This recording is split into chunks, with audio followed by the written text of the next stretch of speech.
Ningizimu Afrika, Mzansi, sanibonani, nginibingelele kuphi nakuphi la enibukele khona-ke ukuthi-ke usuku lakho lokuqala uyithola-ke uhlangana nalo mbukiso.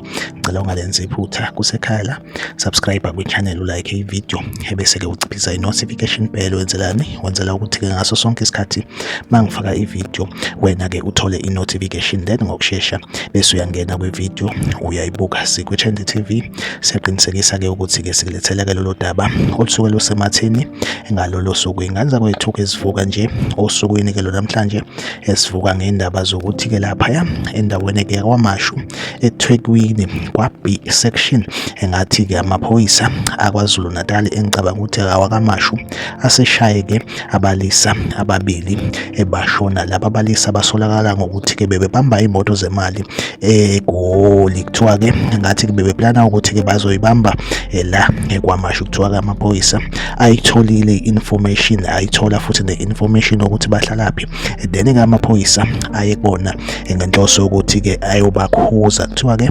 bavele-ke badubula kuqala, then-ke amaphoyisa aseke i-replya nawo ngenhlamvu for ukuzivikela, base-ke bayashayeka bashona. Kuthiwa-ke likhona-ke nephoyisa elilimele kodwa-ke alishonanga, kodwa-ke lidluliselwe esibhedlela. Lesigameko senzeke laphaya kwaMashu B section. Okungaqali-ke ukwenzeka kwesigameko esifana nalesi-ke abalisa babebambe imoto yemali khona kwaMashu, nalapho futhi-ke babebace khona kwaMashu B section. Baphinde-ke futhi nabo amaphoyisa athi abavakashela bakadla kuqala, then-ke amaphoyisa asiyabashaya bashona. Like ivideo, subscribe kwi-channel, uphinde ucommente kwi-comment section ungitshele ukuthi kuthini ukuphawula kwakho ngalolu daba. Sikwi-Trend TV sikulethele-ke lolu daba olusuke lusematheni ngalolo suku. Asihlangabezane kwivideo elandelayo.